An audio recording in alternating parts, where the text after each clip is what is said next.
কোটাবিরোধী আন্দোলন পরবর্তী বাংলাদেশে সহিংসতার বিষয়টি বেশ গুরুত্বের সঙ্গে পর্যবেক্ষণ করছে যুক্তরাষ্ট্র। সহিংসতার নিন্দা জানিয়ে শান্তিপূর্ণ বিক্ষোভ কর্মসূচি পালনের আহ্বান জানিয়েছে দেশটি।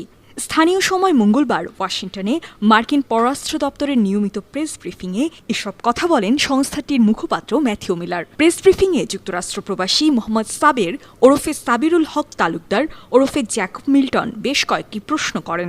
তার প্রশ্নগুলো হচ্ছে: গতকাল আমি আপনাদের জানিয়েছি বাংলাদেশের প্রধানমন্ত্রী শেখ হাসিনার নির্দেশে হাজার হাজার মানুষকে হত্যা করা হয়েছে।